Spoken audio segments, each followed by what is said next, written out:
Hi, I was raised Christian.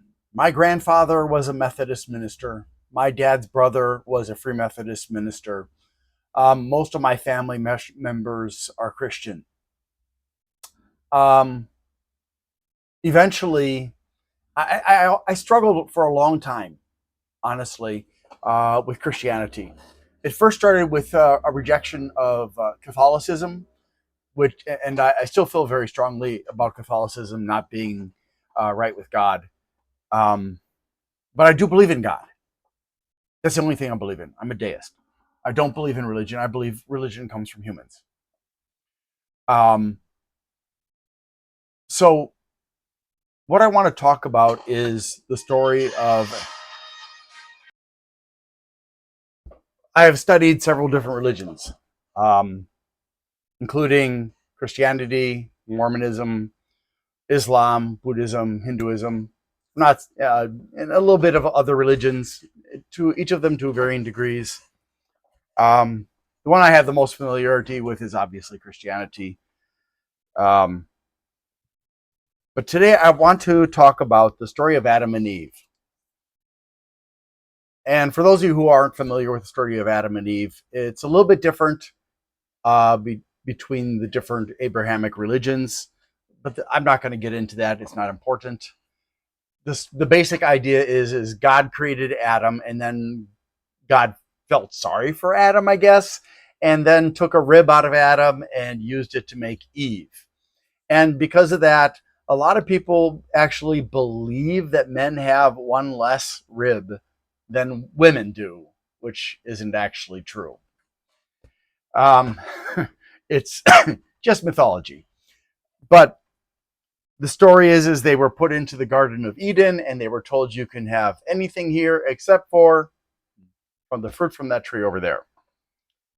And so they ran around completely naked, completely unashamed, and unaware of anything. And then Eve was approached by a serpent that could speak, and that convinced Eve to try the apple. And then she shared it with Adam. Now, I would like to point out that in the Bible, in one version of the story, or one perspective of the story, Adam is there, but he does nothing to stop the serpent and Eve. So that's just something for you to think about.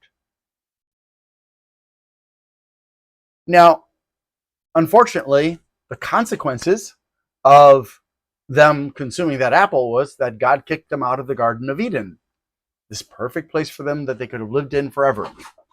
Which, I dang it, why did you do that? But I've been thinking about this for a while now, and I came to realize something. There are a lot of what you call parables or fables within the Bible, stories that are meant to teach.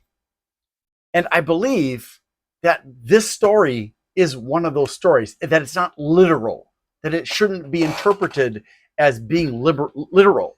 In fact, I believe there's a lot of the Bible that is a parable.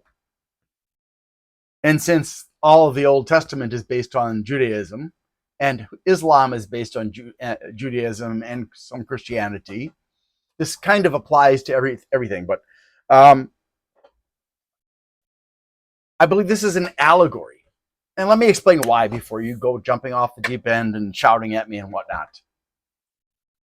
If we look at Adam and Eve in the Garden of Eden pre-serpent and apple, they were very, very innocent. There was no lust. There was no sex. It was just nudity, and it was like, oh, well, okay, they didn't even know that there was something wrong with nudity.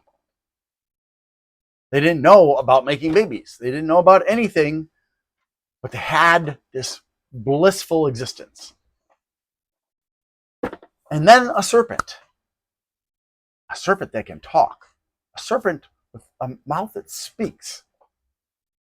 And so we can say, oh yeah, that's Satan. Satan has the ability to change form or and to trick people and do all kinds of things. Satan's very smart, very powerful, blah blah blah blah. But I argue that it wasn't Satan, but rather it was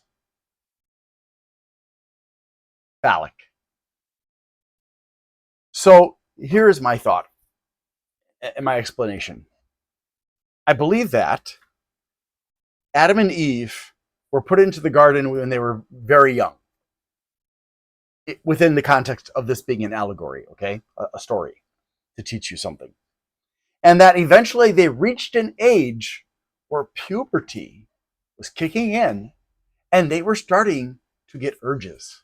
And that's why Adam is silent when Eve is confronted by the serpent, because Adam is starting to have urges, the kind of urges that are awakened by the change in hormones that cause lust.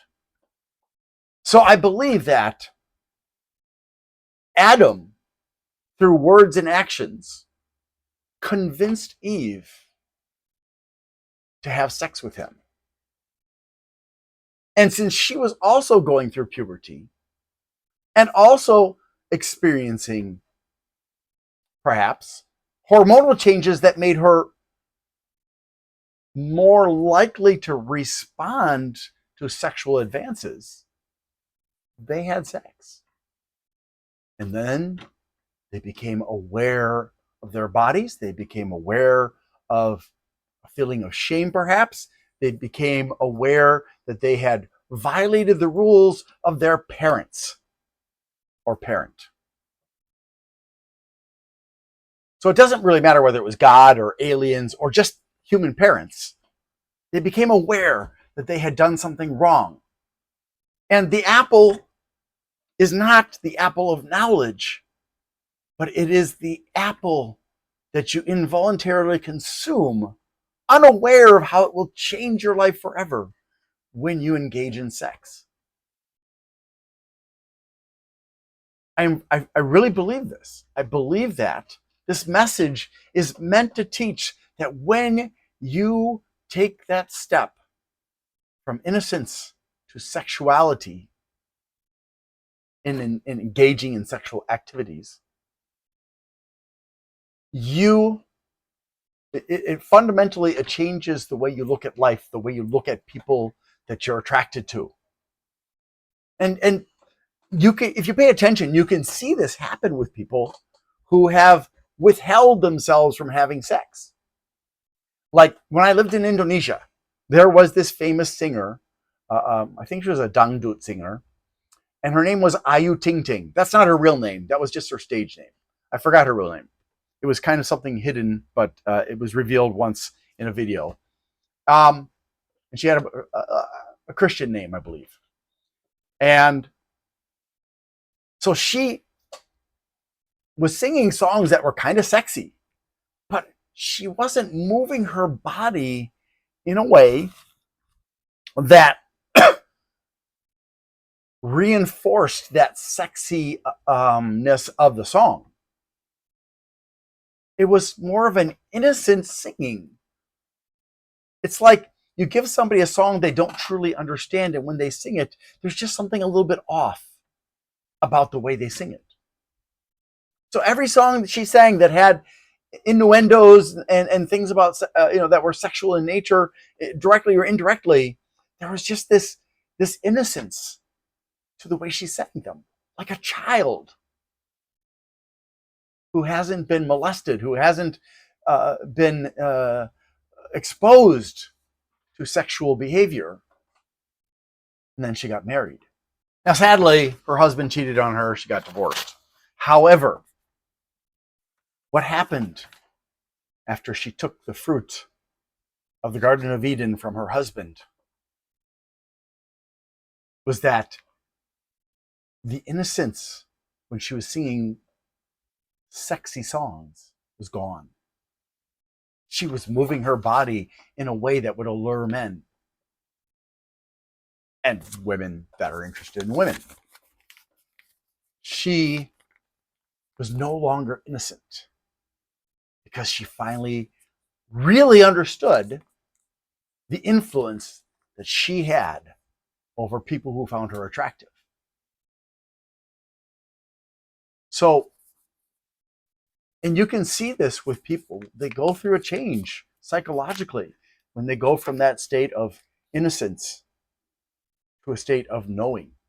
And it doesn't even have to be about sex. There are other things that can destroy your innocence. Like you raise your child to be very loving and giving, but they're constantly being bullied at school.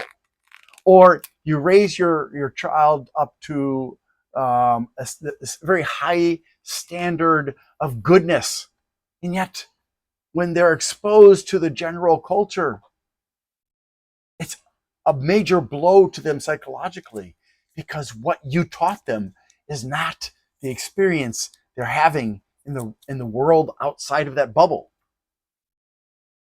So we can say then that the story of Adam and Eve is about the loss of innocence, sexual or not. I hope that you understand this, and I hope that this helps you.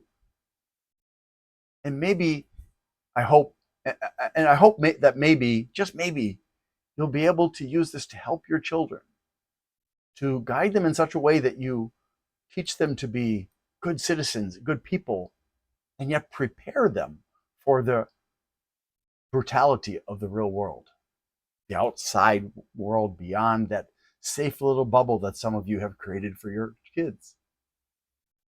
And for those of you who create a horrible situation in the home, shame on you!